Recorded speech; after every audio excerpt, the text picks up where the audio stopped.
Mr. Jay Delsing, welcome to the show, man. Thanks for taking the time. I'm with the guru. This is fun for me, man. Thanks for having me. Merry Christmas. I don't know if we can say Merry Christmas anymore, but I'm saying Oh, it. yes, I we hope can. you and your family have a great holiday and Merry Christmas. Thank you. Yeah, yeah. Merry Christmas to the believers, anyways, out there, right? Right, right on. Yeah, it's awesome, man. Well, congrats on the book. We chatted a little bit before we started recording, and we're going to get into that and some of the stories that you tell in the book. But I want to start with your parents, all right? Because I mean, you clearly come from good genes. Your dad was a professional baseball player and a professional athlete. So, talk a little bit about growing up with that situation. It looked like I don't want to keep running off. What a great start here! But I know it looked like you had or you were born after he quit playing baseball, Yeah, right? Is that correct? exactly. Yeah, yeah, yeah. Yeah. But talk a little bit about your dad and your mom and your upbringing. Yeah, but I'm the fourth of five kids. My dad grew up on a dairy farm in Wisconsin. So playing baseball, even though they didn't make any money back in the day, it was a way to get off the farm. And um, my mom and dad met when he was playing. My dad played for the 49 Yankees when they won the World Series. Got traded to St. Louis, which my parents loved living here. So that's why we wound up here. And then he had really good years in Detroit and then retired with some back surgery and some back issues. And I was born, and then my little brother and I were born. And, we never got to see any of dad play. We Yeah, saw it's a a shame. reenactment of an old Timers game. He played in St. Louis for the Yankees against the Cardinals. And I think I was 10 and my little brother was like 8. And we got to meet Stengel and DiMaggio and Whitey and Yogi and all of those cool Billy Martin, all those cool people. And that was really it. We didn't grow up with any money. We grew up in a really small, like 1,000 square foot house with three older sisters, as you can imagine, and two parents, 7 people sharing a bathroom. Today, people like sounds like prison. Yeah, exactly. But we just made it work, and we were always around a stick and a ball, a glove and a ball. When the weather got cold up here, we played football. Then we played soccer. When it snowed, we go inside if we could find a gym. We played basketball. So I played basketball all through high school. And then when the sun came back out, like, where are our golf clubs? Where are our baseball bats? But we just played everything. We just played everything. And the greatest thing the gift that my parents gave to myself, and I know my siblings would concur, is that there really wasn't anything we thought we couldn't do.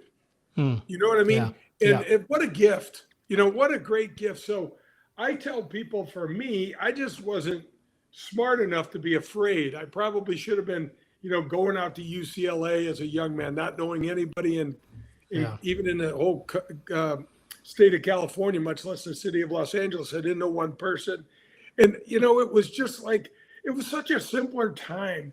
It was just kind of like, everything's going to be fine. Everything will work out. I mean, now you probably, Ignorance is bliss sometimes, right?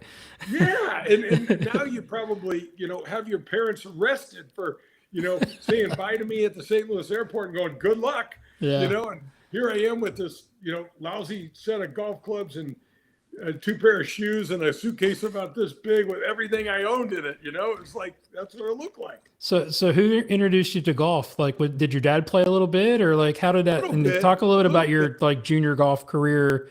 And I want to get into your college, obviously, and professional. But I'm always interested in like, when was that ignition of one, like having an influence to like get you to play, and then two, when did you think you were good enough to like play at D1, Power Five school like UCLA? So, so you got to remember, this is weird for the folks that are way younger than I am, but no internet and Right. no cell phones. My daughters, like, I have 4 daughters. I had to explain to them, like, we have these things called payphones. And they're like, Yeah. what? I'm like, you actually put a quarter or a dime when I was a kid in the thing and dialed the number, and it was a rotary, and they're like, what's a rotary? It's just the weirdest, and so everything was done through the US mail. And I got to Yep. playing golf because my sisters were lifeguards down at this, they called it a country club. It's really dumpy, right on the Mississippi River up in North County, St. Louis area where we live. And I just got tired of swimming. But because I was the fourth of five, it was kind of like, get your ass in the car and you're going with, you're going wherever your sisters go. So my brother and I like, okay. So I wound up jumping over the fence and looking for golf balls and things like that. And then I wound up starting to whack some balls with my mom's clubs.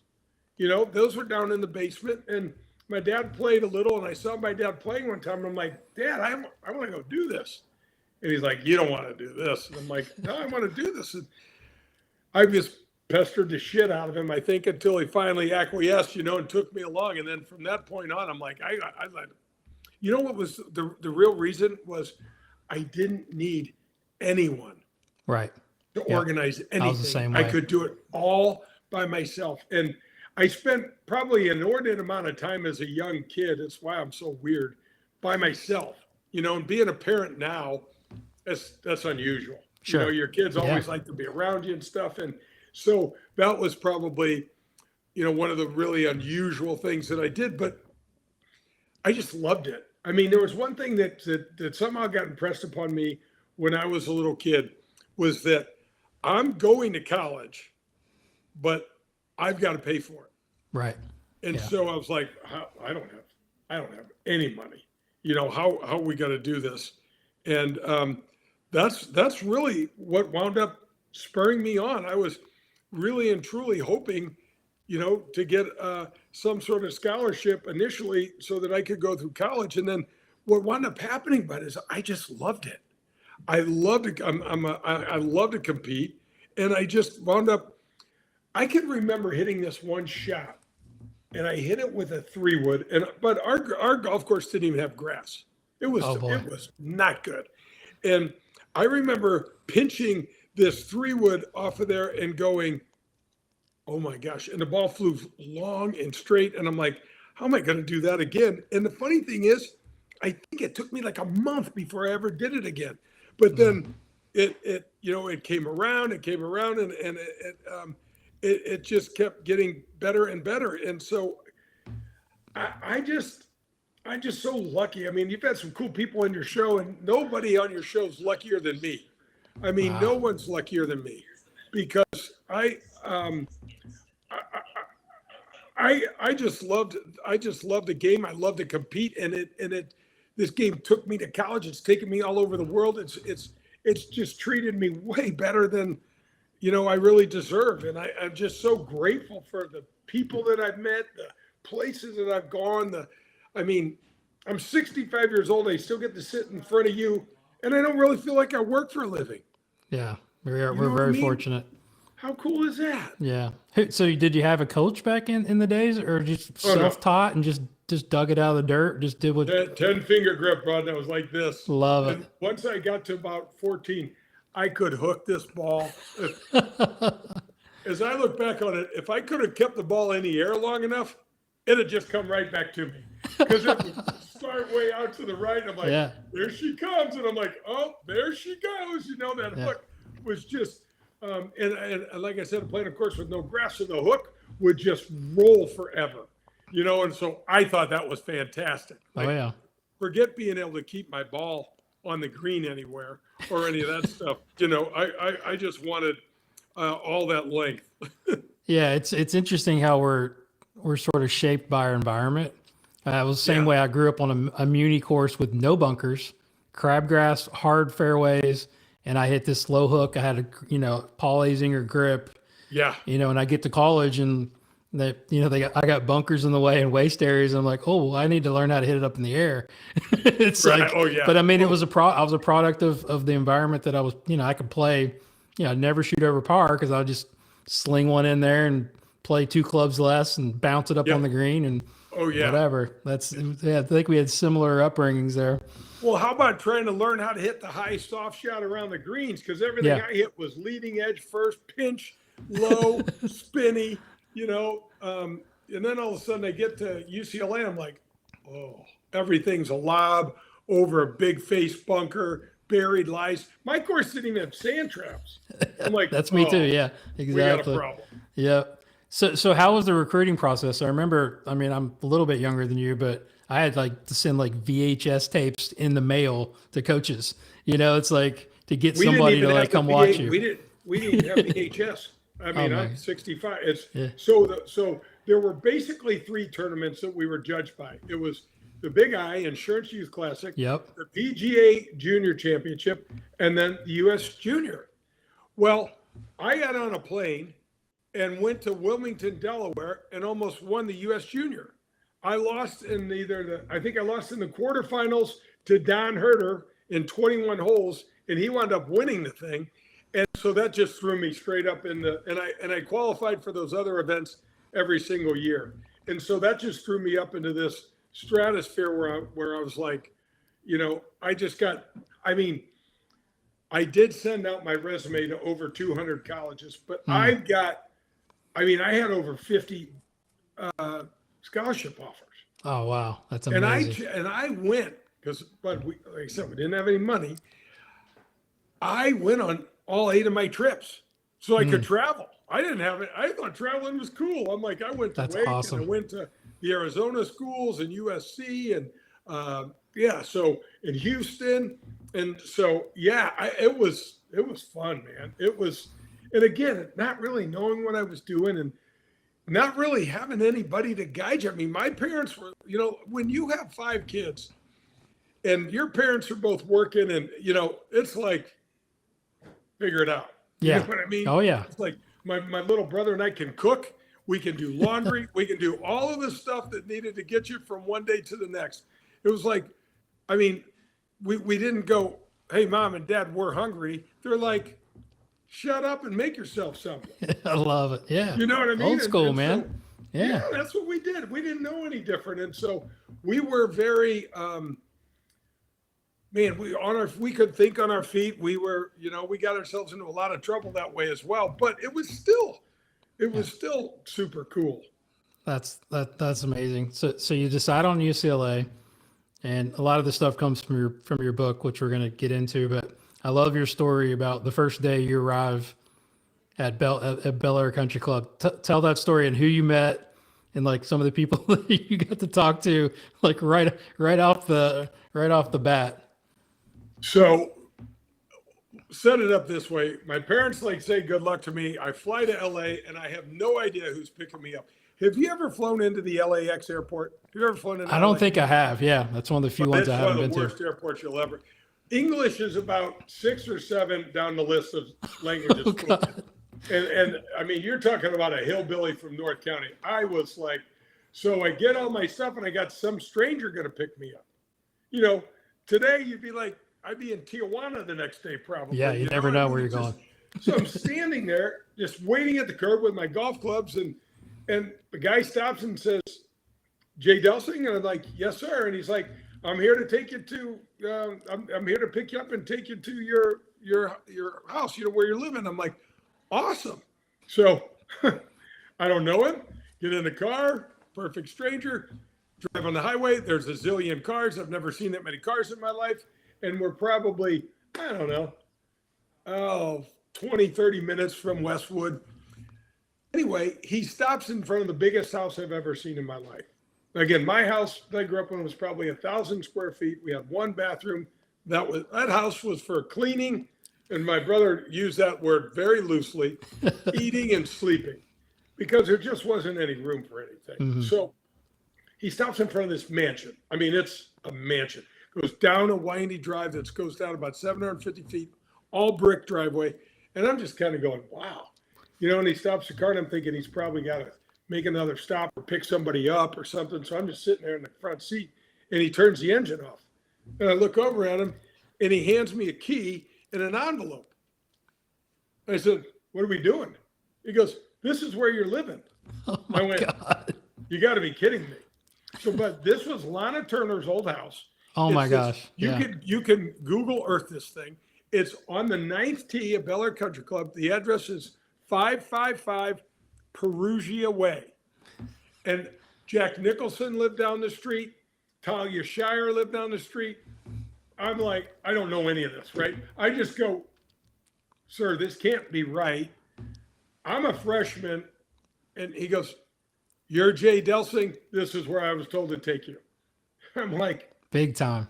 whose house is this? Like, what, I got a zillion questions. So I open up the directions. There's 3 dogs in there that I need to feed. She's not home. There's nobody home. Mm. So I find my way up to my room. I got a walk-in closet, my own bathroom, shower. I'm like, you got to be kidding me. My room was as big as half of my house that I grew up in. So I'm like, okay. Were any of the other players living there? Or it was just you? It was just me. I had a roommate my freshman year, but he flunked out of school and got kicked out of the house. So he was from Kansas City. But Pavin, my senior year in high school, Pavin's College Player of the Year, wins 8 times. Yeah. And he's staying in the dorms. Oh my gosh. And I'm like, these Coach guys liked know you. me. And they're like, who's this guy? Like, I don't know. They're like, what are you doing here? I go, I don't know. I don't know. I mean, this was part of my housing was part of my scholarship. Coach Marins, God rest his soul. Yeah. Figured Little this pro. out. Mrs. McCulloch, the little pro. And Mrs. McCulloch is from Milwaukee. She wanted a Midwestern kid living with her. And her husband was from St. Louis. He invented the chainsaw, bought the London Bridge from the mayor of London, moved it to the marina. And anyway, so I'm sitting in this house about 10 days after I'm there. And Coach Marin says, bring your bag and come on up. I want to watch you hit some putts. So I walk right out the backyard, up the big hill, and I'm on the putting green. I'm just hitting putts and hitting. I'm out there for probably 10 minutes. And I get this tap on my shoulder in this really strange accent says, young man, would you care to play 9 holes of golf with me? And I turn around and it's Sean Connery. Now this is James Bond. Yeah. Oh yeah. And this is 1979. I'm like, oh no, I'm not a member. Like I don't even know what I am. I'm lost. I'm in LA. And he says, you're part of the UCLA golf team, correct? And I said, yes, sir. And he goes, I just talked to the golf shop. They said you could play with me. Do you want to play or not? And I go, oh yeah, I want to play. So I scurry over, grab my bag, and I'm like, I'm going to play golf with James Bond. I mean, unreal. So this is no pretenses at all. He throws his bag on his shoulder, and we walk off the first tee. I mean, this is a badass. This is a man's man, Oh yeah, and the best. I don't have any life experiences. I don't even know what questions to ask him. Today, I would pelt him. Sure. I was like, I can remember after like 4 holes, he said, could you just quit? Call me Sean. I can't stand you call me Mr. Connery. And I said, yes, sir. And he goes, and could you cut out the sir thing? I'm like, yes, sir. Forget it.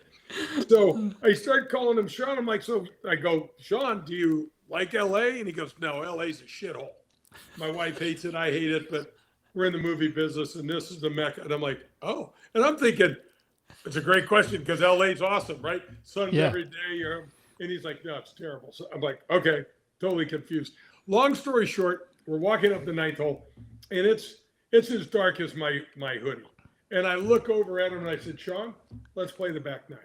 And he goes, Jay, I can hardly see my ball now. I said, I know, me too, but this is the greatest day I've ever had. I don't want it to end. He goes, do you drink beer? And I go, yeah. He goes, you want to come in and have a beer or two with me? Yeah. So you walk off the 9th green. You walk through a tunnel. Have you ever played Bel Air? I have not. No. Insane. One of the top 5 courses in the world for sure. Walk through a tunnel. Now, I've only done this one other time. I've only played the course one other time on my recruit trip.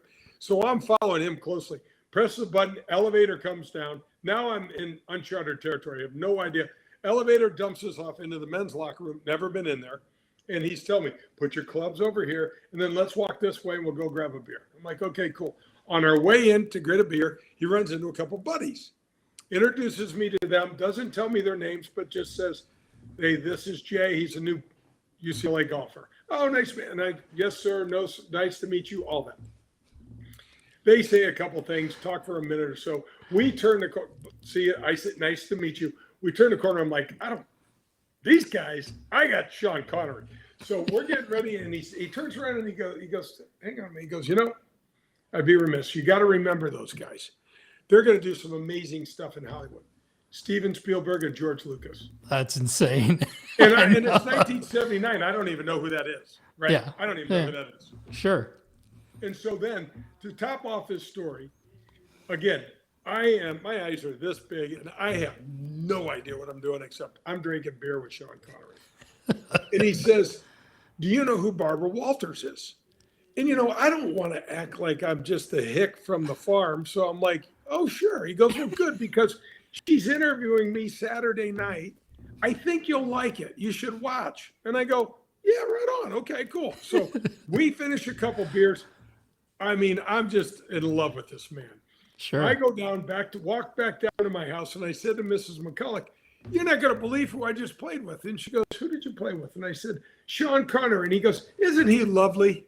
And I'm like, Sean Connery. Everybody knows. So, and I said, "Oh God, he's the best." And I said, "Do you know somebody named Barbara Walters?" And she goes, "Of course. She's the most famous interviewer with ABC. Yes, I know." And I'm like, "Oh, well, Sean's being interviewed on Saturday. Do you want to watch it with me?" She goes, "Sure. I always watch all of her interviews." So you can YouTube this.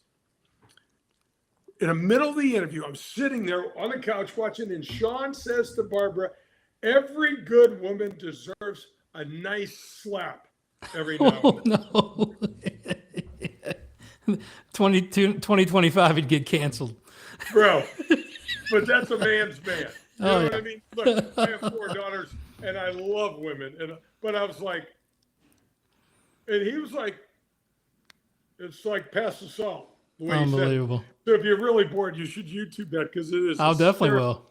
Yeah, it's in 1979. So that's how my whole thing in LA started, man. And it was nothing to go up to Bel Air and see George C. Scott and James Garner and all of these, and I was kind of like, I know who that is, but I don't know who that is. Yeah, I mean, when you're that young, you kind of like, you haven't seen, all the movies, and like you appreciate it probably a lot more as you've gotten older. Oh yeah. Like, holy cow, these people that I've just met, they're legends. Oh yeah, just legends. And so I was like, wow, man, LA's just crazy. And then getting to be able to hang around UCLA and just all that stuff. Oh my gosh, it was just absolutely awesome. Yeah, what a team you guys had too, right? You got Corey Pavin, Steve Pate, Tom Pernice Jr., Duffy Waldorf. I mean, that's just unbelievable. How many guys that Yep. went to the tour that were on We your were team. loaded. Yeah. My last 2.5 years, I think we were #1 team in the country every week. We never won the NCAA. I think we had a 3rd and a 4th place finish, but we must have won 50, 60 tournaments our last 2 years. We had our second team would go to a tournament, and our first team would go to a tournament. We'd come back and we both had trophies. And I bet that happened 10 times my senior year. That's crazy. It was amazing. And we were so competitive with each other. I remember my junior year was kind of my turning year. I lengthened my clubs. I made my swing path a little more upright because I had gotten so tall. And all of a sudden, I could hit fades instead of hooks. And I went out and I won 3 tournaments. I think I had like 20 top 10s, something crazy like that. But it was really like, if I beat Pavin, I'm going to probably win. So we went up and played. We were in Corvallis, Oregon for the Pac-10 at the time. And maybe it was Pac-8 even. Shit, I don't know. But we had 6 guys going and 5 had to count. Steve Pate gets food poisoning. And we have to play a 36-hole day, and all 5 scores have to count. And we had a 36-shot lead after 2 days. Oh my gosh.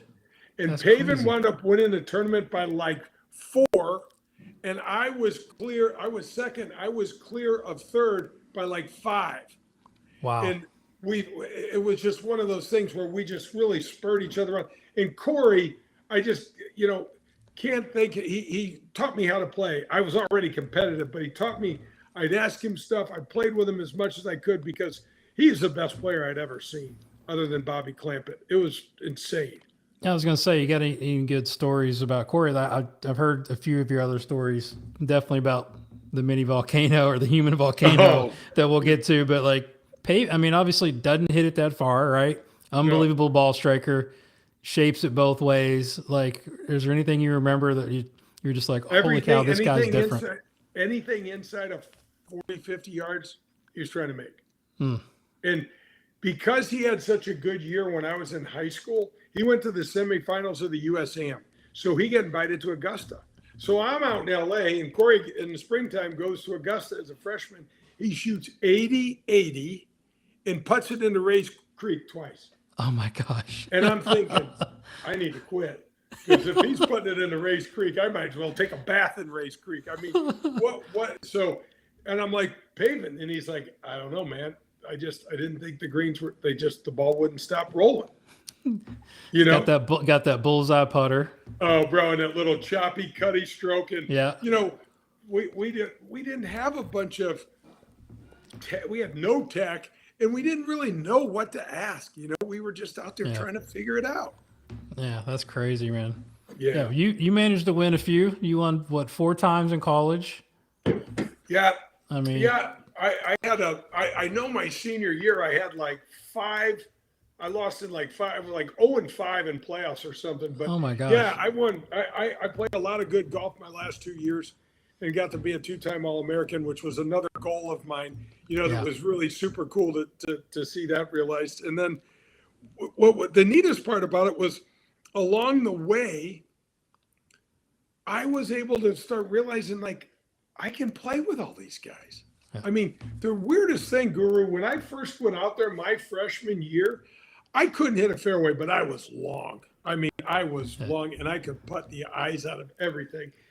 And I'm like, I got to figure out how to break this. I got to play. I want to play. I went out there, and my first couple months, I beat everybody.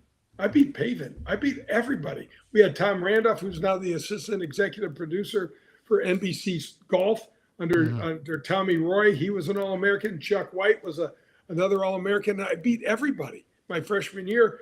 And then after Christmas, I went back out, and my game just kind of slowly tailed off. But it was just amazing to get to play in all the tournaments and just see California and see my first college tournament ever. I get paired in the last group. I'm in the last group on my first tournament ever with Bobby Clampett. We're playing University of New Mexico South Course in Albuquerque. And I shook hands with him on the first tee, and I don't think I saw him again until the 18th green because I hit it everywhere. I shot 75. Bobby shot 65 with 3 putts, won the tournament by 7. And it's still some of the best golf I'd ever seen. Longer, straighter than, I mean, and I've got to play with everybody. He wasn't big as nothing, right? I mean, he was a little taller than Corey, but, you know. Yep. Stick man. Wiry and strong and just had some really strange mannerisms. But then all of a sudden, I remember I'm Bobby's friend now, you know, and I see him out. I'll never forget this. We were playing in we were going to play in the Porter Cup, and we had an air traffic control strike. And so I'm like, I don't know. My parents were like, I don't think you should get on an airplane. I'm like, I don't know what an air traffic controller is, you know? And so, but he wound up having a big lead and lost it and started hitting some really bad shots. And he lost his nerve. He lost his confidence. It was so odd. All of a sudden he started hitting hooks. And I asked him years later, he's like, yeah, I just didn't feel like I could rely on my golf swing anymore.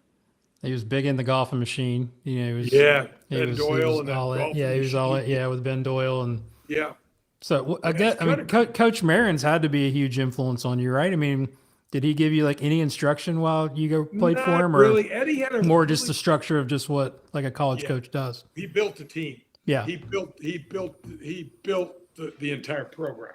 I mean, he used his name. We played Bel Air twice a week. We played Brentwood on Tuesdays, Calabasas on Thursdays. We had privileges at LA North. We couldn't play there, but we got to practice there. We had Lakeside and some other places on the weekends. I mean, it was just incredible. But Eddie had this method called swing the handle. Swing the handle. Yeah. Just blew my mind. I'm like, I don't get it. I don't know. I don't get it. I couldn't get it. And, you know, little pro is little.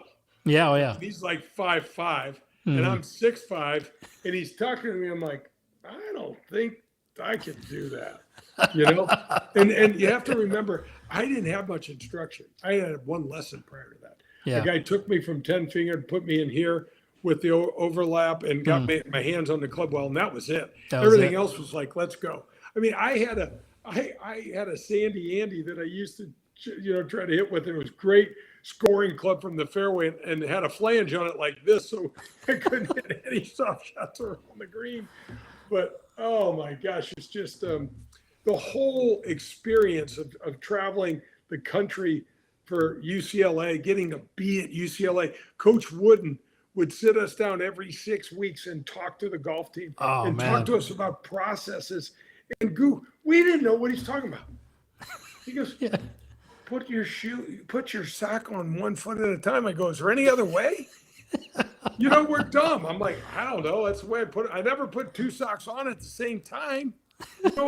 We were just so literal in our thinking. Yeah. We didn't understand the success pyramid. We didn't understand any of that stuff. I later look back at it and I just cringe. I'm like, oh, wish man, you'd appreciated it a little bit more, right? It's like so much more, That's crazy. Yeah. Yeah. So I want to get into the tour stuff and talk about golf because I know you're in media.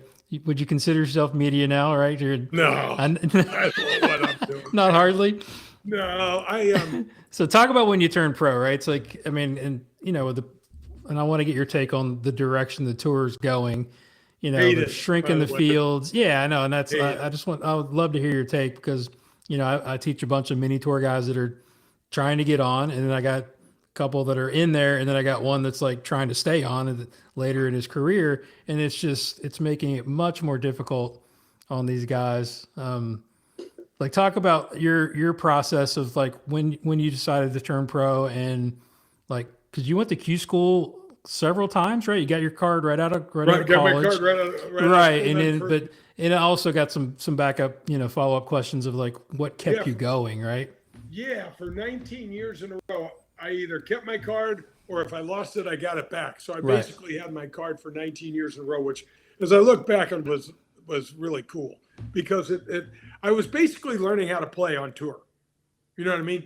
It's funny thing is too, nobody gives a shit how many times you're an All-American once you get on the PGA Tour because you're standing next to national champions, US Am champions, US Open champions. I'll never forget my first range session. I'm hitting balls between Tom Watson and Curtis Strange. Wow. I'm like, okay, this is for real now. Yeah. So I got to tell you this story though. This is funny shit. I was at Pebbles my first week, and there's no driving range there. And back in the day, the range was this long. It's a pouring rainstorm, and they're still making us play. So I'm like, I'm good. Let's go. First tournament on the PGA Tour. Curtis is hitting to my right, and because there's amateurs in the field, there's not enough hitting spaces, and there's no bays. You're just on a field. You're in the polo field, and I'm waiting my turn, and this one comes open next to Curtis, and I'm so excited to play. I mean, it's 45 degrees and rainy. I wouldn't even get out of my car in it today. And my first swing, with my Sandy Andy, I hit about this far behind my ball, and I Picasso the back of Curtis's white Nike sweater. Oh, my God. No shit. I went, oh, God. I don't know Curtis from Adam. And he looks at me and I'm like, sorry, man. This is my first, I don't know. Sorry. And he just has that, Curtis has got that stare. Oh, yeah. And I'm finally like, dude, I'm sorry. What do you want? Want me to dry clean it? I don't know. But so you're out there playing with these guys and it's a rush. It's intimidating. It's fun. It's like, I can't wait. I'm terrified. I'm excited. You've got just a range of emotions that are going through you. And when I look back at it, it was an easier time, but we didn't have the internet. We didn't even have cell phones. It wasn't like it was just a little more chill. It was a little softer, you didn't do something wrong and all of a sudden you're viral and everybody and uncle knows about it. It's one of those deals. So, but it was just awesome to watch the guys play, and it was so hard to get paired with your idols and not get caught into watching what they do. Yeah, that's a good point. Like getting paired with Ben Crenshaw. Ben was one of my favorites. What a wonderful human being, and so kind, and such a player.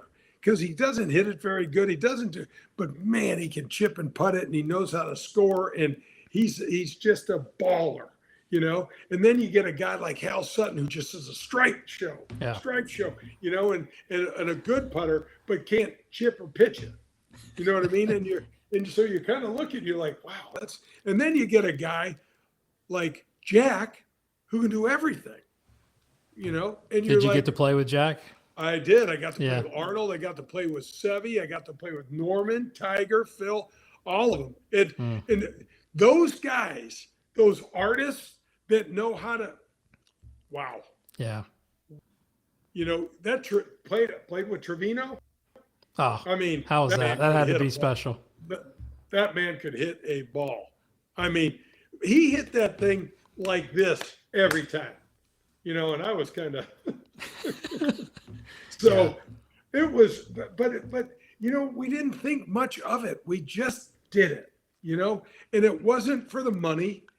It was to compete. It was to try to win, so I tell people I wanted to be the best player in the world. That's what my goal was. And I got as high as like 50, maybe cracked the top 50, but that was about as high as I went. And at the time, I'm like, dude, you got to get better. You just got to get better. 50, nobody. Now I look back at it, I'm like, 50th, that's what it is. Pretty good. Yeah. You had a great career. But, it's if you'd have said to me, Goo, when I was a kid, if you'd have said, here's what it's going to look like. You're not going to get the money and the wins like you thought, but here's what you're going to get over 700 tournaments, I'd be like, give me a pen, I'll sign right here. Yeah. So it's awesome. In those terms, just so lucky. And I love the game. I love the charity side of the game. I love, I started my show Golf with Jay Delsing in our 7th year. We're just killing it. We got great guests. I got to have Barbara Nicholas on the show. Oh, that's crazy. Having her talk, I'm like, Barbara, look, first of all, I wasn't anywhere close to as good as Jack. I couldn't stay married. I couldn't play. Like, how did you do all this stuff? And it was so cool to get Barbara's take on it. You know what I mean? Yeah. Because this isn't a golfer.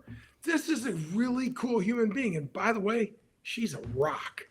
Yeah. She is she's the mother of golf. And she would mentor some of the other wives on tour, man.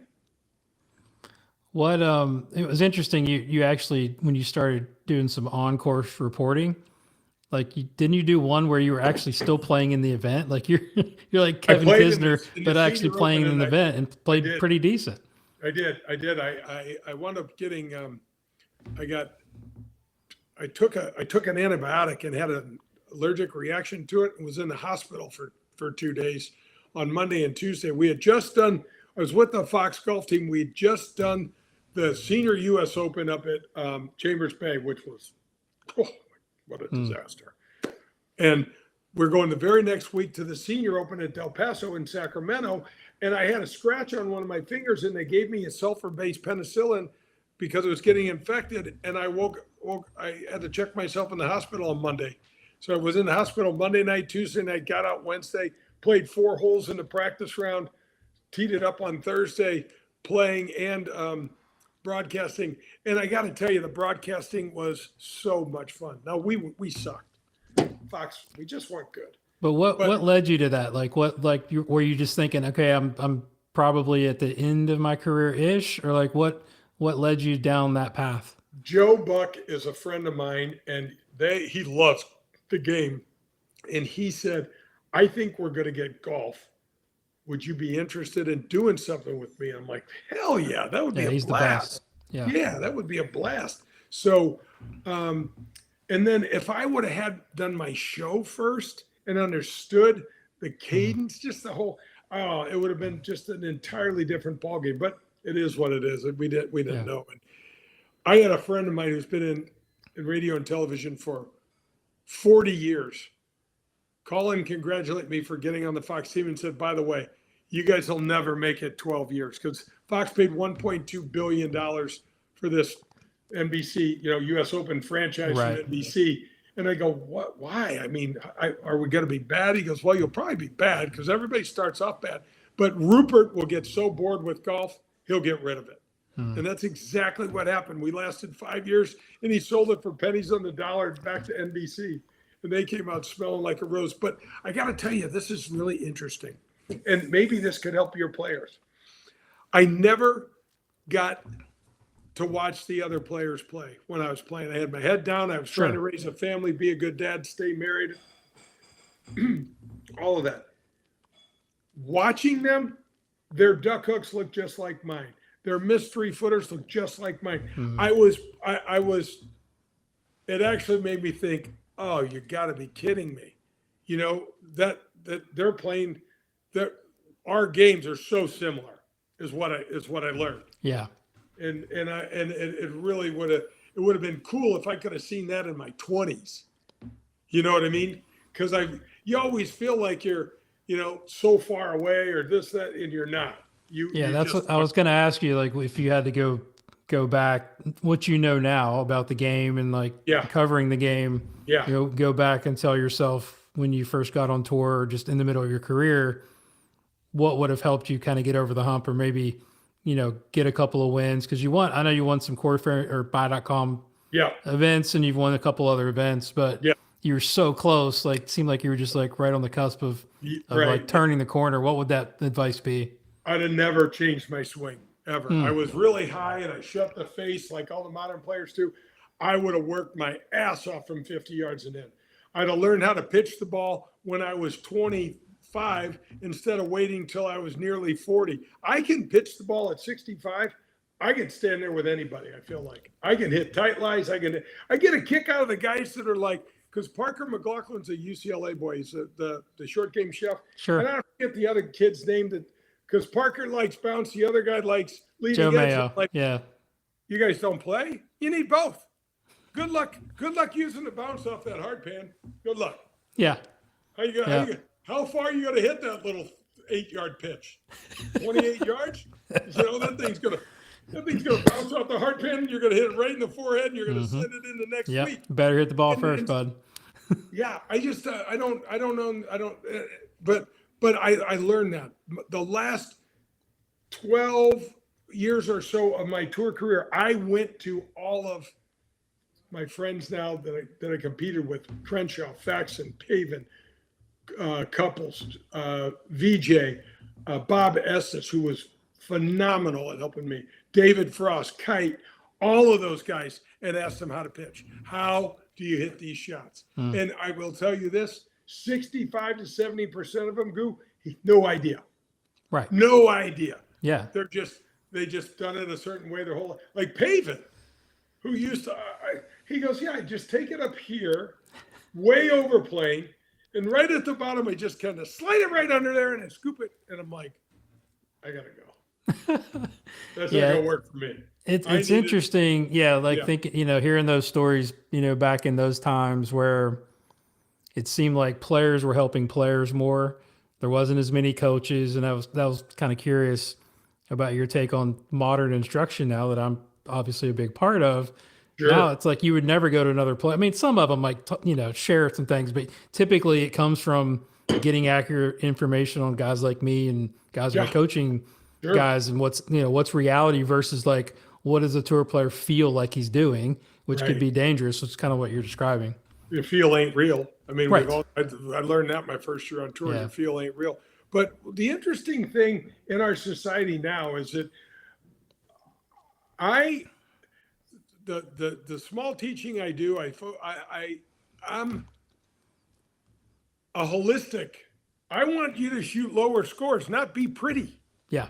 I don't care about pretty. Like, you want to swing pretty, I want you to score lower. Score lower. Shoot better scores. And I feel like everybody wants to make their swing pretty. Yeah. You know, and I mean, great if that works. Can you swing prettier and make more birdies and less bogeys? I'm in. Yeah. But if you swing and it looks pretty and you still shoot 74, man, good luck selling those cars because it ain't gonna work. I loved your interview with Scott Fawcett. I'm a decade guy, and And that's kind of the same thing as like learn, right? Learn how to manage your game. Like those are things I think ex tour players can really help, Yes. players without even messing with technique or, Yeah. Scott help them, Fawcett told me, yeah. you did it all wrong. I go, I know. I did 100% wrong. Andy North was kind of a mentor to me. And he said, Dels, you got to get yourself a 1-iron and just wear it out. So what I do? I got a 1-iron. Back in the day, I could hit my 1-iron 250. So I hit it on all the tees. He goes, you got to play from the fairway. And he wasn't wrong, because we didn't have, nowadays you have the aggressive grooves. The decade stuff might not have been as applicable back in our day, because we hit flyers. Every time I could hit I was playing the last group up at Stanford. We got all of the schools around the 18th green. This is on the Saturday. And I hit a flying 7-iron out of the left rough. This is in 1982.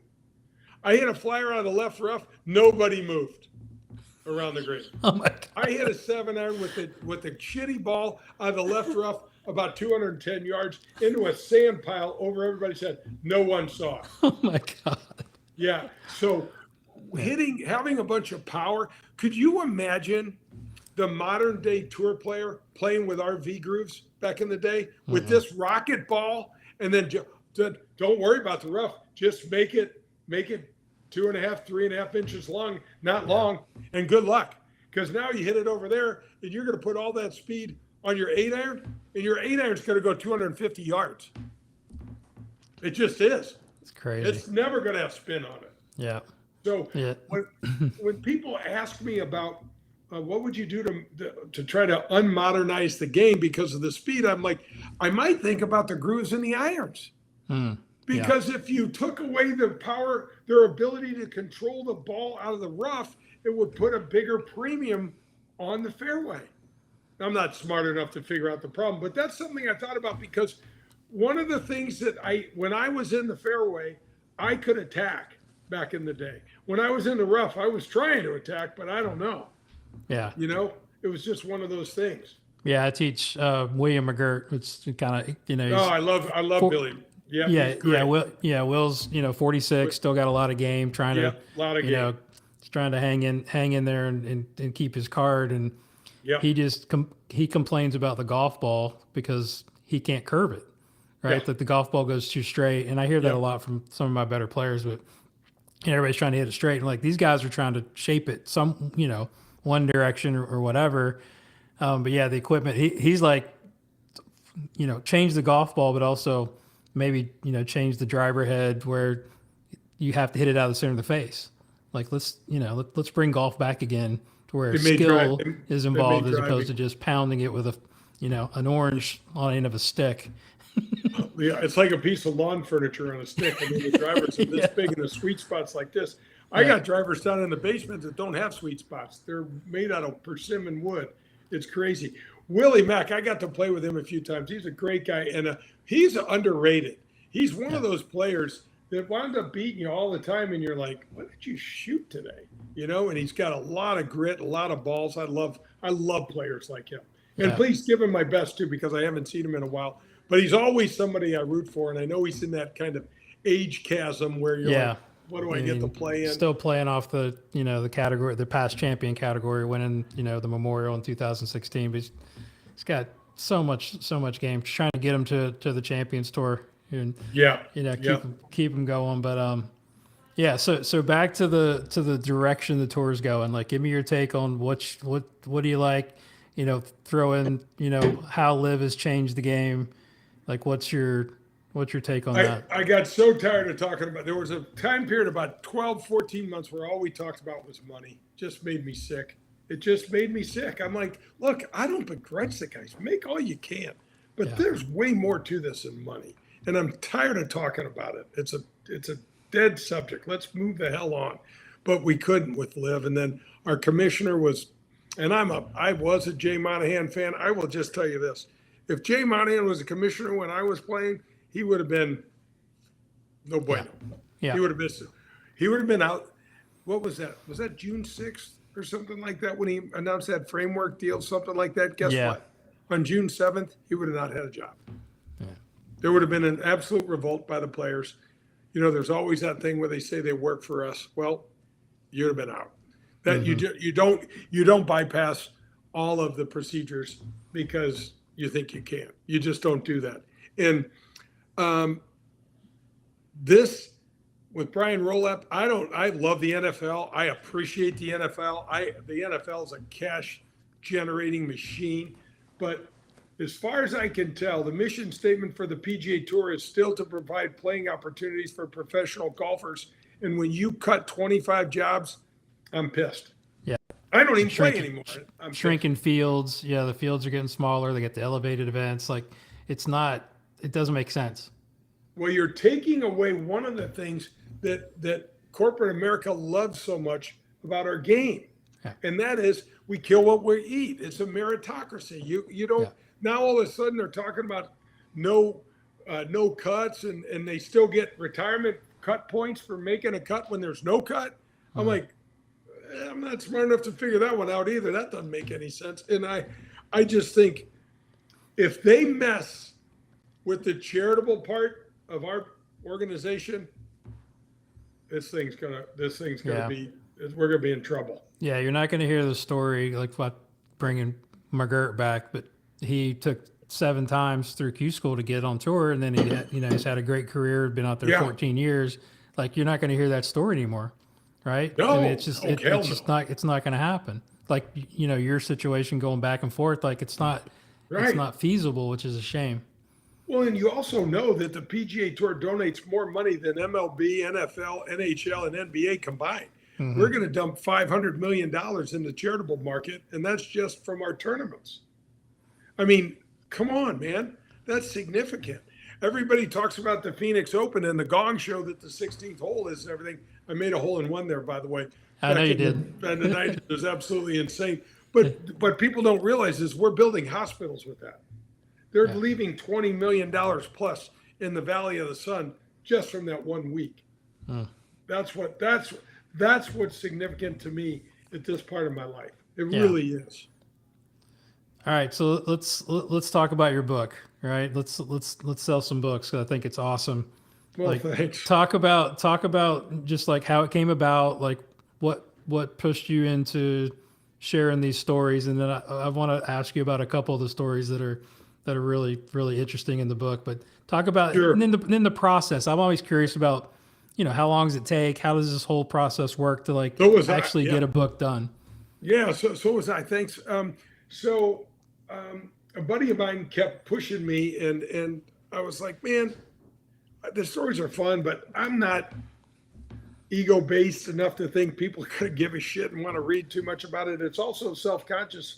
I'm self-conscious about talking about trying to push this book because it's all about me, and I'm like, I'm not that interesting.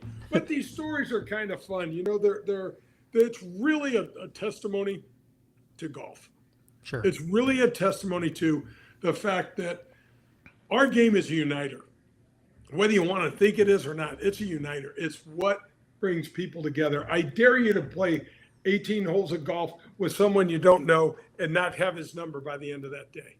And it's not like anything else. And when I started in 1992, I started a corporate entertainment and hospitality business while I was playing, all fed through the pro-ams on the PGA Tour. I embraced the pro-ams. I took everybody's business card. I got some really expensive stationery, wrote them a handwritten note, put my business card in there and said, you need anything from golf, I'm your guy. So cool. By 3 years down the road, I was running little corporate events for their businesses all over the place. I got picked up in private jets. I got all sorts of really cool things, all again, because of the game and how it just unites people. It's a common thread.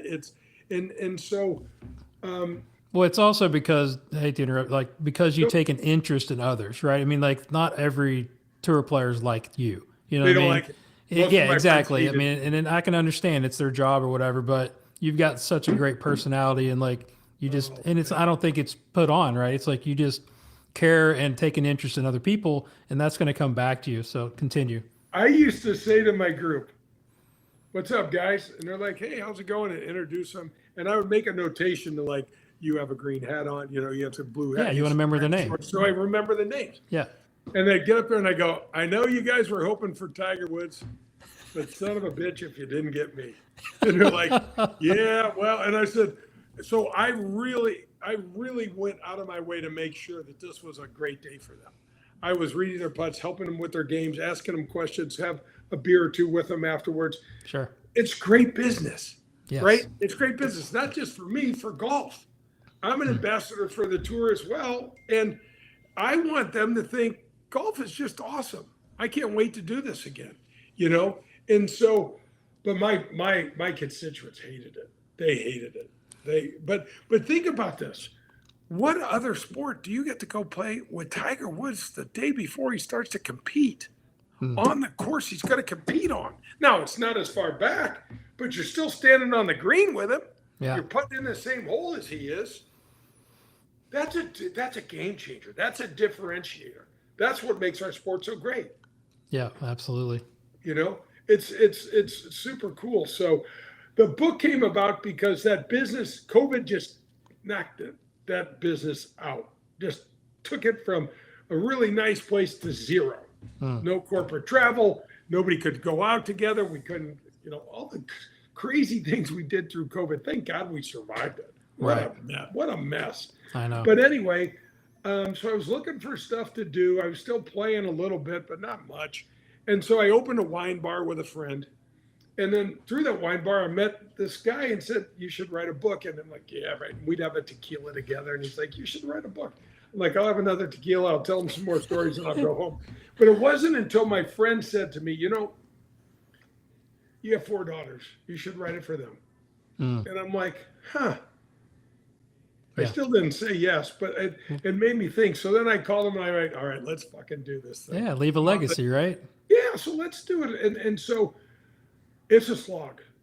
It's a slog. I've read that book so many times. Here's a funny story. You've got all golf vernacular. You say something to me and like I'm sitting on the 6th tee and I totally understand what you say. You're talking to an editor and a proofreader and he's like, what do you mean you're in the field? Don't you mean you're on the field? And I'm like, no, just trust me. So you had to explain all these golf terms and to get it right. And the funniest thing, I've read this sucker, I don't know how many times. And I get the first copy and I'm all excited and I'm paging through and I just happen to look at the John Daly thing and there's a typo. Oh my gosh. No. I was like, you gotta be kidding. How many edits did you go through to get it to the final piece? I can't tell you how many times I've read that. My buddy that wrote it with me. So what you do is they've got this cool software on your laptop that you just talk into it. And then it transcribes it for you. And then you start playing around with it because it's a computer and it makes some words. We didn't use AI. We didn't have AI really going through the process. But it took us about 2 years. It took us about, and I'll tell you, it's a funny story because I tell people like, where can I get the book? I go, well, you can go to jdelsinggolf.com. You could go to mascotbooks.com. And if you're really desperate, you go to the cartel. And you're like, the Amazon. Cartel, I'm like, Amazon is the cartel. Because I've sold like 1,000 books from them and I haven't seen one nickel yet. Oh my gosh. It's got a lot of money, but their payment terms are like net 120. And I'm like, no shit. I mean, I get my bills and like you, I pay them in the first month. Yeah. Or else they turn off my electricity, So it's an eye-opening experience. It was fun. So I sent you can appreciate this as a dad. I send these out to the 4 girls. I've got one living in LA, one living in New York City, one in Alabama, and my youngest is a senior in college at a little school in Indiana. Send all FedEx them. I go, don't open the package. I'm gonna send you a link. We're gonna get on in this. So they don't know what it is, right? And I'm thinking this is gonna be cool. Like, what's this reaction gonna be like? And it was like, here, I got a copy of the book, and they're like, and then they open up and they go, oh, Dad wrote a book. Are you kidding me? Yeah, they were like, so you wrote a book? Brutal. You wrote a book? Oh yeah, you wrote a book, Dad? And I was like, yeah, it's no big deal. I just like, oh, that's cool. What else is going on? Like, what are you having for dinner? What are you and Stephanie doing tonight? What are you? And I was like, totally it's also like, you get in the car with them sometimes and you're expecting it, and they'll dump this, piece of information on you. You're like, oh my God, I wasn't ready for all that. But yeah, it was interesting, but we've had good responses from it. It's a light read. Mm-hmm. Anytime we did something like the Sean Connery, we gave him a tale of the tape. So we did it like a boxer. So we did a quick blurb on Sean Connery. And how about the introduction from Faraday? Good luck trying to follow that. It was he wrote that. Yeah, but you got the GOAT. Sure? You got Jack Nicklaus. I know. That's right. Somebody how cool said, is that? How did you get Jack Nicklaus to write the forward? And I said, I asked him. And so he said, cool. No problem. When are you gonna so like when we did with Sean Connery, we said Sean Connery from Edinburgh, Scotland, 6'3", 165 pounds, 1953 Mr. Universe contestant, 1 Oscar win, $3,103,469,655 in box office earnings. James Bond. So cool, man. Yeah, it was kind of fun. So we did the same thing with Spielberg. Spielberg's like, with George Lucas, we put weight undetermined because he's a big guy. Yeah, he's a big boy. We were just trying to have fun with. Then we put like net worth $8 billion.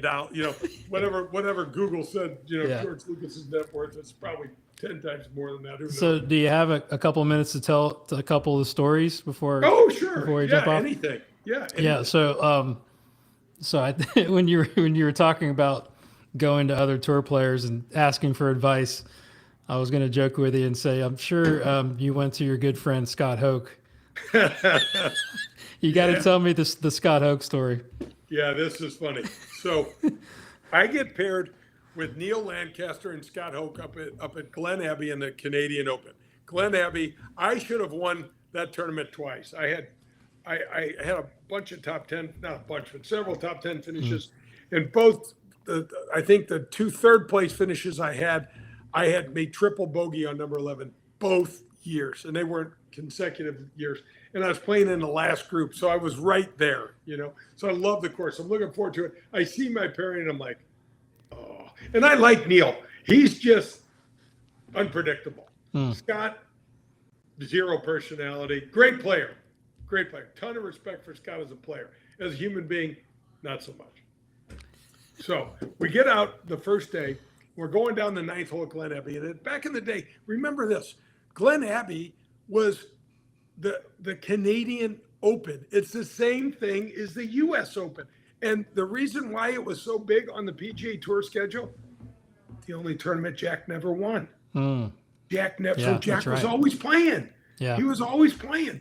So we drive it on the 9th hole. It's a long hole for back in the day. It's like 460. Today, the guys are the driver and L-wedge. Neil and I both drove it down the right, and Scott hit this little hook off the left. So we're walking off the tee, and as we get close to our balls, both of our balls ran through the fairway and into the rough, and there's significant rough. I mean, significant. And I get within about 30 yards of the balls, and I can see one ball's teed up and one ball's buried because I can't see it. I can just see 2 flags from the spotters. And I'm thinking, I know which ball's mine. So the ball that was sitting up was on the left, and I was walking on the left. So I went around to the right because I'm thinking my ball's to the right. Sure enough, we get up there, and I can see Neil's ball just teed up. And I said to Neil, Neil, I'm going to identify this ball. It's buried in the rough. I have no shot. Buried in the rough. And Neil's right there. So I pick up the flag. I get my hand in there, see my mark, put it back down. Neil hits his ball on the green. I chip mine out 10, 12 feet to the right into the fairway and hit it on the green, make my bogey, and off we go. Scott's over there dicking around. I don't know what he did. He was clearly he was watching you. Clearly he was watching me, right? Because we tee off on the 10th hole, and I can't explain this to you, but when something's off in the group, it's just off in the group, and you as a player would know what I'm talking about. Oh yeah. Most of the listeners might not know, but you just know like something's wrong. Somebody's talking about somebody. Something's wrong. I don't know what it is. So I go right over to Neil and I go, Neil, what's up? And he goes, nothing. Don't worry about it. I go, tell me. He goes, Scott says you cheated on the last hole. So my first thought is, oh my, because you know how obscure the rules are, you Yeah. can easily do something now. Yeah. You I don't said, know. oh, shoot, man, what did I do? He said, you teed your ball up in the rough. And I went, that look on my face was just, I'm like, Neil, you were standing 1 foot from me and I chipped my ball out. He goes, I told him he's crazy and I watched you and you didn't do anything wrong. And I'm like, oh, it's dumb. So I just let it go. Yeah. That's just Scott being Scott, right? So we go along. Neil has a bad day. I shoot, I think 4 under, and Scott's so, but not great. So we go off. So that was in the afternoon. Go on in morning time the next day. Neil plays 2 holes and quits. I'm out. Get in the flight. I'm out. So now it's me and Scott, Mr. Personality. So I'm like, whatever. I'm still playing well. Love the Canadian Open. I got a lot of friends up there. And so long story short, we get to the last hole, 18. And I drive it in the right-hand bunker. Remember in 2012, that shot that Tiger hit out of that Yep. right bunker when he's playing against Oh, yeah. Grant Waite? I hit it in that bunker. My ass was not going for that in 2. I'm laying it. But anyway, we get off the tee, and heavens open up. Deluge. I mean, it just starts raining. It's been overcast the whole day. So we get our umbrellas out. By the time we get to the fairway, there's a river running through the 18th fairway. The bunkers are filling up. By the time we get to our balls, a horn goes off, play is suspended. Yeah. So being in a bunker, as you know, as a player, you got to get this thing right because you need to know where your ball is or else you have to drop in the bunker and it's going to plug. Okay. So not only did I put 3 tees in there, sunk it on the ground, put a coin on the top, because if the bunkers are in terrible condition, they're going to come over and rake that, and that coin's going to be gone. Sure. So my caddy is triangulating the amount of yardage from the back lip of the trap. I got us lined up with a tree over here and off this sprinkler, and all set, done, all good. And this took a process. I got the umbrella, caddy's getting soaked. It is pouring rain. It's Scott Hoke, his caddy. I think his caddy was headed in. It already headed in. So it was Scott Hoke, me, my caddy, Paul Vasaclo, a scorer who's about 80 years old, and a teenage girl carrying a stand that's just getting rained on, right? So I mark my ball, do all this stuff, make all the notes in my yardage book. I know right where this ball is, pick up my ball, stick it in my rain jacket pocket. I'm under the umbrella, and I'm walking to my caddy to get him under the umbrella so he's not so wet. And from the other side of the fairway, Scott Hoke says, oh my God, I can't believe you're cheating again. Oh my gosh. That's fighting words. So I lost it. Yeah, I don't blame you. I didn't lose it, but I immediately went right after him. I throw his umbrella away. Now I got him by the scruff of the neck, and I'm under my umbrella, and we're in there tight. You can imagine an umbrella. Yeah. And I said, a lot of things I will not tell you about, but we're in here tight, and I'm ready. I'm ready. And I look at my score. Now, she's panicked. Oh, yeah. It's like, And oh I my said, God, "Ma'am, what's going to happen? will you please call an official for me?" And Scott goes, "I'm going in." I go, "The hell you are. You're standing out here." He goes, "I'm getting wet." And I go, "I don't care." Yeah. You just accused me of cheating, which is bad. Worst thing ever. Right. So because we're in Canada, there's CPGA officials up there, Canadian PGA Tour officials as well. So you don't know who you're going to get. If it's one of our guys, we get a stranger. He comes driving up. Now remember, pitch black, pouring rain, golf course is empty, and it's dark. And he comes up like, what in the is going on here? And I said, "Sir, are you an official?" He says, "I am." I said, "Will you please tell this?" And I had some other choice words for him.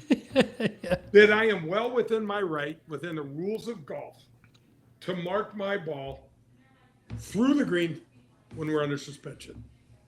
He goes, "Of course you are." And I said, "Thank you." And he looks at me and I go, "You got to leave."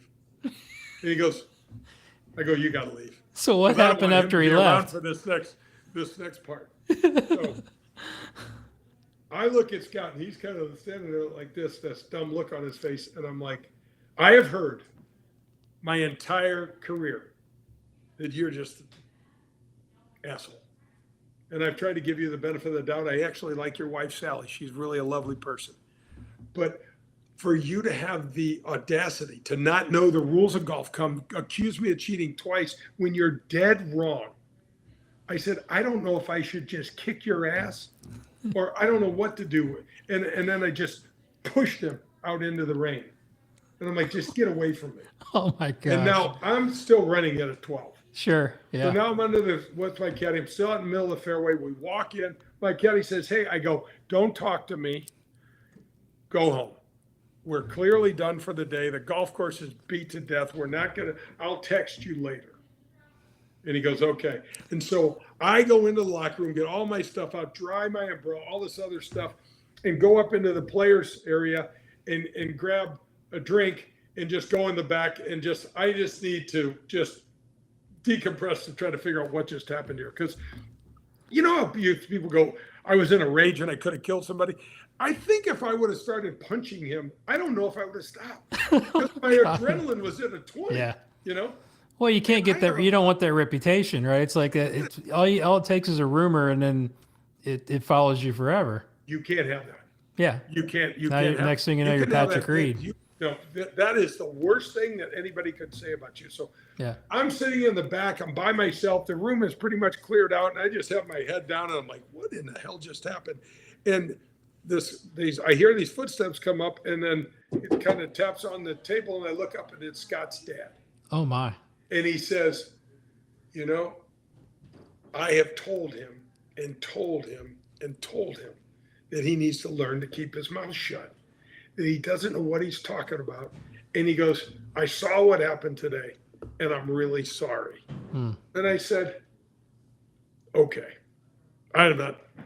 all's not forgiven yet. Yeah. You know, I'm right. still running. And he just turned and walked away. And that story, it was almost like surreal that I would never, if something went haywire, I'd come up to you and say, you might need to take a look at this. You know, did you know that your ball moved, or are you sure you'd be able, that's what I would say. And then, but, oh man, yeah, brutal. Just brutal. That's just crazy. Brutal. And then running into him afterwards, I just walked the other way. Yeah. It's a shame. All right. So speaking of tempers, like, give me your best Steve Pate story. Well, I have 3,000 of them. I know. Just give me one of your favorites. Because of college. Okay. So we used to also get to play on Thursdays at Riviera in LA. So Bel Air Monday and Friday and Riviera on Thursdays. How good is that for your game? That's so phenomenal. In the wintertime, there's just not that much daylight. So we couldn't tee off at Riviera till after 1. So a lot of times we would have to finish in the dark or not be able to finish. And so the little pro had a proration system. So like if you're 1 over par and you have 3 holes left, you're going to finish at 2 over par. If you're 3 under par and you have 2 holes left, you're going to finish at 4 under par, whatever it was. It was our senior year. And we knew this thing like the back of our hand, this system, like the back of our hand. So we're walking off the 13th green, and it's really getting dark. And Pater says to me, Jay, I need you, and you couldn't play a hole by yourself. You had to have somebody attested. I need somebody to play with me. What's your deal like? Can you play? I said, he goes, because as long as I don't make a double bogey, I'm going to help myself. And I go, cool, I'm good. As long as I don't make a double bogey. So the 14's a par 3. The green is probably 40 yards wide. It's not really shallow, but it's not massively deep either. So it's probably 25 yards deep. So it's not a banana, but it's so the flag stick's on the right, and we can just see the flag stick, and it's really getting dark. So Pater gets up there first. And it's about a 6 or 7 iron, and just right at the flag. And I'm like, good shot, dude. I have no idea if it went in front bunker. Those high lips went over the green, in the hole. I don't know. I get over there, and I'm trying to hit this little cut, and I just had a very good shot. It just goes straight into the middle of the green. And I see my ball land on the green, so I got like a 30-footer. Now, we have to walk back up this way, so I leave my bag there and just take my putter. Pater's got to bring his whole bag down because we don't know where his ball went. Right. His ball goes about 3 steps over the green. He's got a back pin, so he's probably 18 feet from the hole. But he's got kikuya, so he's got this kikuya. So, folks, kikuya grass is like green iron. If you can get the ball on top, it'll roll off it a little bit. If you hit a low 3 iron into it, it'll stop it dead in its tracks. So Pater's first chip shot goes about this far. He just lays a sod over it, and I'm like, oh, now it's really going to get dicey because it's as dark, and he's got to get this up and down, or else it's going to cost him 2 shots on his differential. Mm-hmm. I hit my putt up there about a foot and tap it in. I'm out. So now I'm just going. So he hits it about 4.5 feet past the hole. It's not a bad shot, but it's way too low. And then he misses. Oh no.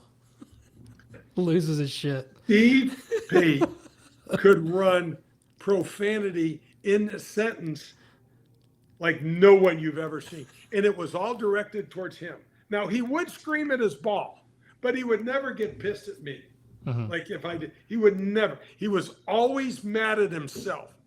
And so here it starts. Now, it's pitch black. We got to walk back to the 14th tee.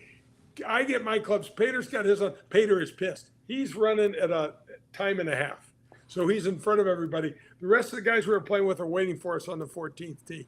Pater goes, he starts going, you've got to be the dumbest. And the description of himself was just fantastic. Oh, so, have you played Riviera before? No. Okay, so it is literally a 20-minute walk from the 14th tee. You got to go back through. We'll go up the 9th fairway, across the 2nd, up the hill, into the clubhouse, and then we parked on the other side. So It's probably a 20-minute walk. Pitch black. I mean, it's night. It is black. There's no lights on the golf course. We can see the lights of the clubhouse, and all we can do is hear Pater. He is screaming profanities at himself like oh, I can't, it's so bad I can't even tell you. But it's absolutely hysterical because we've seen this movie before. Yeah. He never's mad at anyone else, and he is. It's amazing how good a player he was too, and just to be able to hold it together. 2-time Walker Ryder Cupper and amazing 6-time champion, just great. And so we finally get back to the parking lot, and he's still at it. He opens his trunk. He takes his clubs over, slams them into the car, slams the trunk down, takes a deep breath, and looks at us and goes, where you guys want to go have dinner? Oh, geez. He just calms down that quick. And we're like, we don't want to go anywhere with you if there's going to be sharp objects around. What was that? God. He's like, yeah, I get a little pissed. And that was epic. That's awesome. Because it was a diatribe of words and sentences and vernaculars and things like that. You're like, wow, that is amazing that you put that much thought into what you're saying. So I love it. We had a friend of ours named Greg Starkman. He played on the team. He never broke the top 6, but he played some here and there. And his dad owned a restaurant in Westwood. And Goo, none of us had a nickel. Yeah. We had no money. All right, hold that thought one Sure. second. 2-minute break. Sure. Yeah, be right back. Yeah.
Okay, we're back.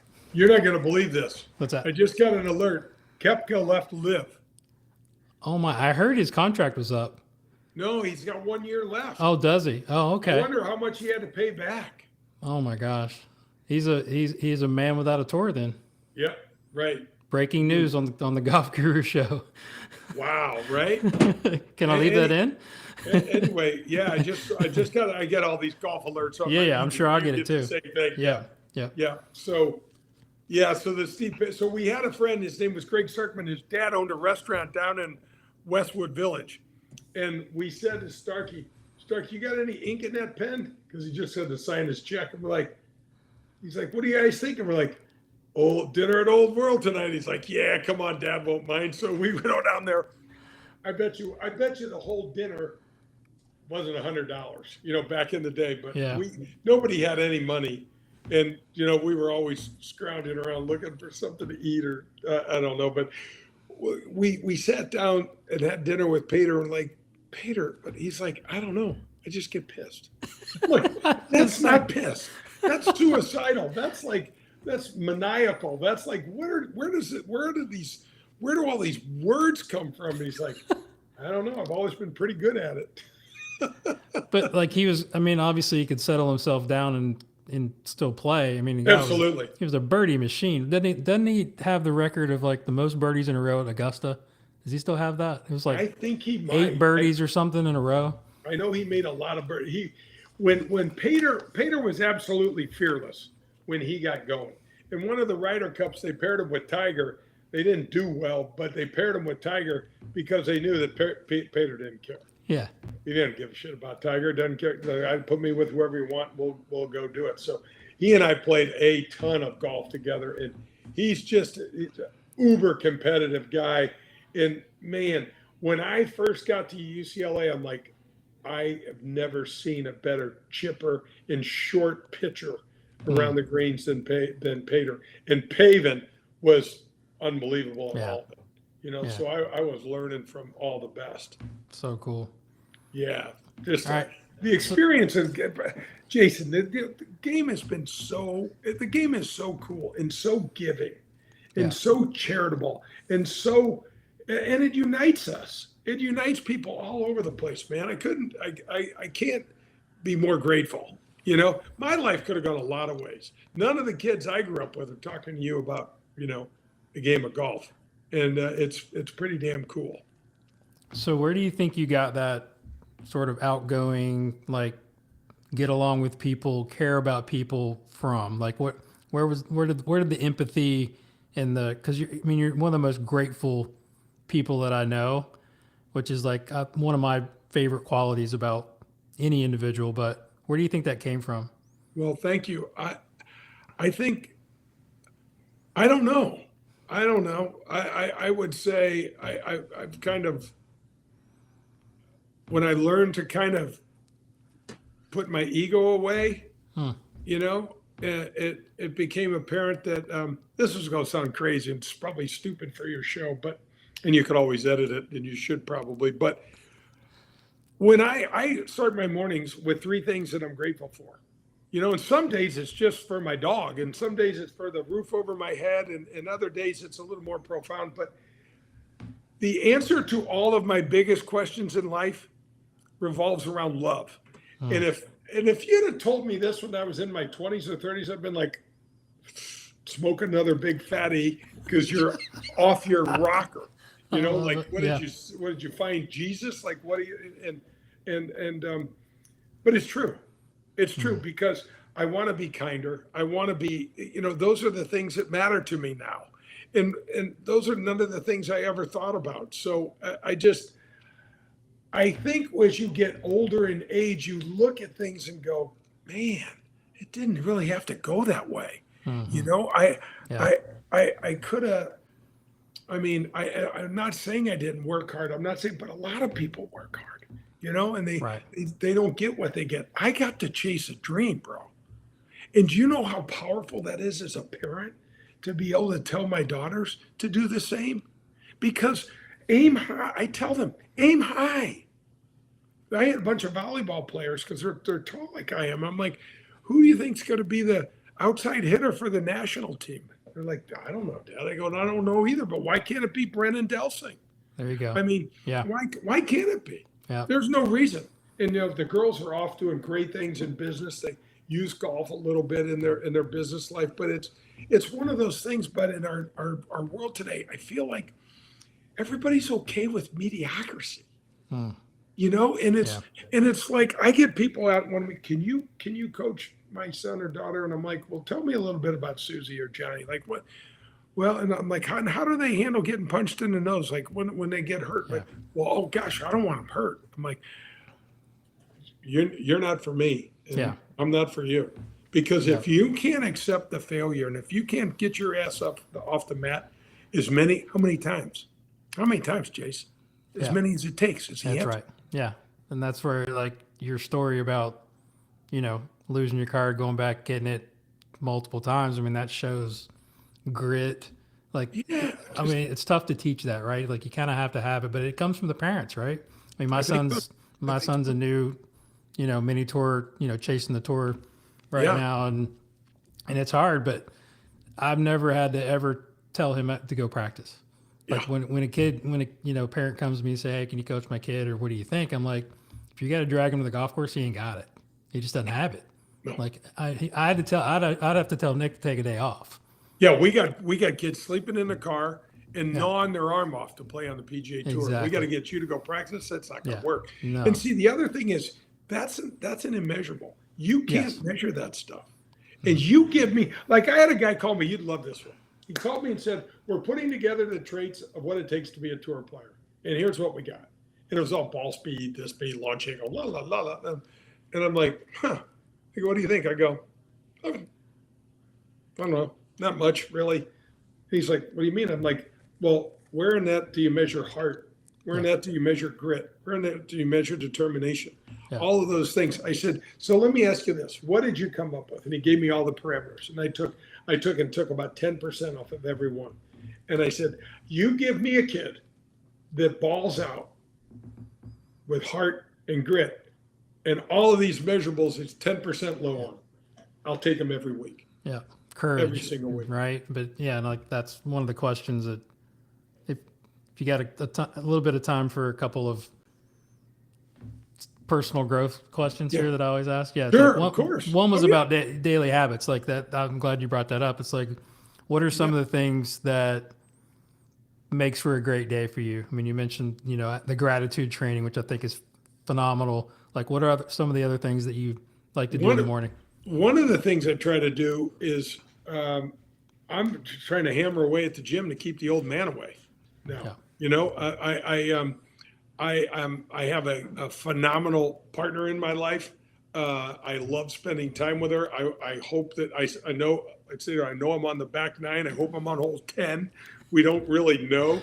That's but right. I mean, at this stage, I told you my brother is one of the best friends, my best friend in the whole world. And we're thinking about trying to do something together that is meaningful to us, significant. How can we help people? We busted our butts in our career. We've made a little money here and there.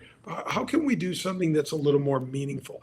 And what's interesting, Bud, is that the question that needs to be asked is, what is it that gets you out of bed in the morning? Yeah. What is it that's that thing that you're willing to do X, Y, and Z for? What is it? It could be gardening. It doesn't matter. But those are the people that have that I want to hang around. And I don't care if it's videography or, like I said, gardening, horticulture, it doesn't matter, but you got to have it, because that passion, that real passion, people see through that. If it's bullshit, they see through it like it's, and I don't want to have anything to do with it. Mm-hmm. You know what I mean? Love that answer. I can tell just by sitting across from you that you're a lifer in the game. I use that term affectionately. Yeah, I'm glad to be that. I want to be that because it's a privilege. You know what I mean? The game's been great to us, and want to be great to it. Yeah, absolutely. You've mentioned failures and dealing with adversity. Is there a favorite failure that you felt that you learned from and spurred you on to success? I learned way more about myself as a human being down in those valleys when you had to, where you had to pick yourself up and like, there was a time when I nearly won at Memphis, but I was having a horrible year. I had made 10 or 15 grand going into the, when was it, June or July months. And I mean, every single week, it seemed like I was 3 over after 4. You know, I'm like, what did I Yeah. do? I didn't hit a bad shot, 3 over, balls in the water, balls out of bounds, ball lips out. And before you know it, you're like, wait a second, I'm on the 5th tee and I'm 3 over every day. You know, and it was just having one of those years, and I was able to just kind of strip things down when things are going as bad as they can go. You got to break it down and get down to the fundamentals. You got to make stuff simple. You got to go to stuff that you can hang your hat on and that you can rely on. You know, went through a really painful divorce for my kids and for me as well. And we had a lot of turbulence in the family. And I said to the girls, I was the one that instigated the divorce. And I said, hang on to whatever truth you know. And your mom and I both love you. Yeah. So try to hang on. So it's hard, but that's part of life. You can't avoid that stuff. None of us like it. Nobody wants to walk into it. But if you think life is going to miss you, it's undefeated. Yeah. Father Time's Time, undefeated. That's Mother right. Nature, Mother Nature undefeated too. These guys win. They Yeah. just win. So adversity, everybody looks like they're having this life, that life. Social media, the girls used to post their home run days, I call them. I'm like, they don't live like that. Yeah. That's a snapshot. One of the things I used to tell my girls, and don't think they're living like that. They got their nails done, they got a drink, they're on the beach, it's sunny, there's a dolphin jumping in the background, all this bullshit, and it's just another day. And it's interesting now as the girls get older, none of them are on social media. Really? Yeah. That's unusual. It's really unusual, but they're so much happier.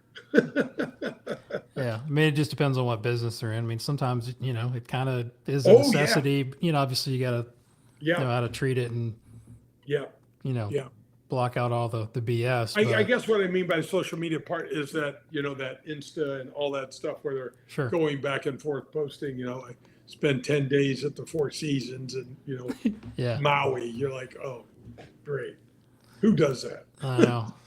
So so now you're doing your radio show, or I mean, do you call it a podcast or a radio show? It's kind of. Well, I do. So it's based around radio, but I do drop it as a podcast. So Gotcha. It's in podcast Yeah, form as I've well. listened to both, so I didn't know if it was kind of. Oh, thank you. Yeah, So the sure. radio is really, I've got, supporters, advertisers on both, but the radio is basically, so I have a nationally syndicated 1-hour show that you may have listened to, but I have a 2-hour Midwest show. That's Yeah, I've 2 heard hours. both. Yeah, I knew they were different. Really different. fun. Well, Yeah. thank you for listening to them. Of course. But it's neat to have the national as well. The local gives us a little more leeway, where you can go and run on. Like I like long form interviews. Yeah, like, me too, obviously. Like I don't know how long we've been on, but I know we've been on for a while. But Yeah. I think that's where you get to learn stuff about people. 100%. And sometimes or another, they might drop something on you that you're unexpected. Like I had Wayne Gretzky on the show. Oh. And got to talk to the great one, and I was like, dude. So listen to how I said. I was texting him, and I said, "Oh my gosh, thanks for coming on. What's convenient? I'll work around your schedule. Doesn't matter what. I just can't wait." And his dad had just passed, and so he said, "Call me this Sunday. I'm gonna be in LA, but call me 8 a.m. St. Louis time because he has a home in St. Louis. His wife is from St. Louis." And I said, "Is this Sunday?" And he goes, "Yeah, call me." I said, "Okay, great. Thanks again. I really appreciate it." And it was Easter Sunday. Oh my. And he had me call him. So it was 6:00 his time out there, 8:00 my time. And I got like 45 minutes with him. And he told me stuff about his dad, how his dad would take this blind child to church every Sunday for 25 years and how his dad would do these. His dad was just a rock star. So this is another cool thing you could YouTube. When his dad died, the entire town of Brantford, Ontario, where they grew up, all came out to the street as the hearse was passing by with hockey sticks and tapped on the concrete. That's so cool. Isn't that awesome? That is And he awesome. was like, do you know what it was like for my brothers and my mom and I to get to see all these people come out and honor Walter? His dad's name was Walter, and honor Walter. And I'm like, I mean, I'm ready to start crying. And he was like, oh, I can't even tell you what that meant to us. And he started telling me stories about this blind little boy that he took to church every Sunday for 25 years. And, those are the cool things that you're not going to get that on the news, bro. No, You know what I mean? I mean, You that's get that's why I started this podcast. I mean, I get to share the information from my guests, and I get to meet great guys like you. I mean, I had Hal Sutton on the show, Yeah. absolute legend, hero of mine. Yeah. And I'm like, are you kidding me? And a great guy. Very misunderstood amazing. guy. Very Amazing. misunderstood guy. I always loved Hal.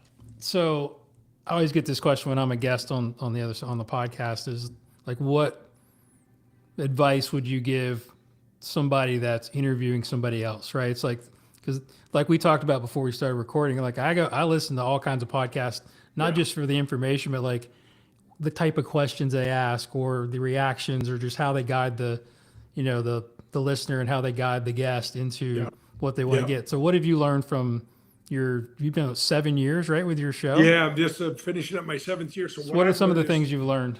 Don't try to guide them. Be prepared, do your research, and get rid of your notes.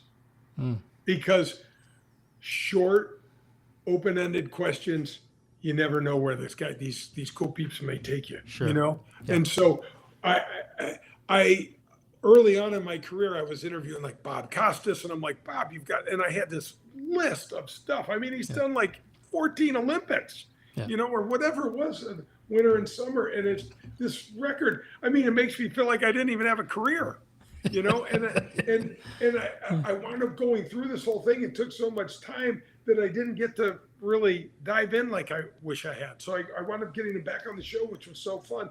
But it just had to be sitting at a bar like you and I are having a beer and eating a sandwich and just talking. I love it. What do you think about that? Like, it doesn't have to be don't worry as much about your grammar. I would watch guys like Larry King, and I'm like, Larry King looks like a damn Martian. He's wearing these goofy suspenders. He's got his glasses down here. He's in here real tight. You're like, he's bringing no energy.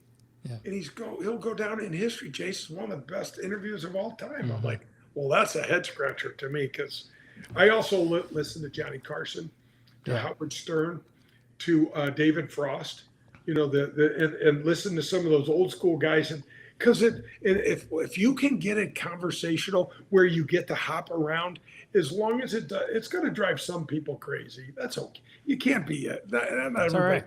Yeah. It's totally fine. Yeah. But for the most part, if you can get them to, reveal a couple things that you didn't even think of, then it's good. And even if they don't, it's still fine. Yeah. I've had Butch Harmon on the show twice, and I'm always over researching, right? I mean, like, if I showed you my notes I got about you, like, you'd be like, don't do that. But I mean, I'm just want to be prepared, right? And but then the first 10 minutes goes completely off the rails with Butch because he's such a great storyteller. He's a great guy. He's a great storyteller. Unbelievable, right? So that's fantastic advice. How did you get on with Butch? What do you mean? How did you get him to come on? Did you just? Oh, I know. Like I've got his number. Like I just text him. We're friends, which is like crazy number, I've been afraid to text him because. Yeah, I don't bug him, but I mean, no, he's great. He's just like, and he's a fan of the show. I mean, that's awesome. It's just so cool, right? It's like, I got to pinch myself sometimes. The people that I've had on the show, and then, like you said, I'm just super grateful for you to do this and spend time with you. And hopefully we can do something again, but anytime, awesome, Jason. Your show is great. Continued success. Your guests are great.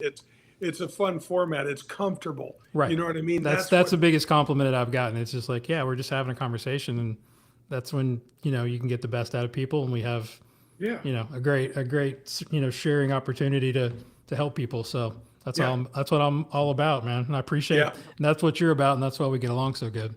Yeah.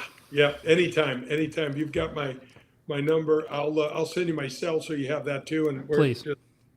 Just awesome. All right, It's been a so blast. so tell everybody how they can get the book. I know you've mentioned a couple things, and then anything that you want to leave the audience with, Oh, any thanks. task or whatever. Yeah, just it's an open forum. We appreciate you. Thank you. It's called "You Wouldn't Believe Me If I Told You," and it's the foreword was written by Jack Nicklaus. You could get it at Mascot Books. You could get it at jdelsinggolf.com. You can send me an email, j@jdelsinggolf.com. You have any golf questions, anything? I respond to all of my stuff. Maybe try to tune into the show or check the show out. I'd love an honest opinion. I mean, you got to have that honesty to see Right. how you're going to get better and how you just have to. So I did get one. I've got one star review, and the guy said, "I'm like, what didn't you like?" He goes, "Your stories aren't that good." And I'm like, "I'm not good." I said, "So you're the guy that wants to know what Arnold Palmer said in the locker room?" Yeah. And he goes, "Yeah." And I'm like, "Good luck, man. Ain't happening. Not happening." So yeah, that's great. I'm just, it's fun. I still love the game. I still love talking.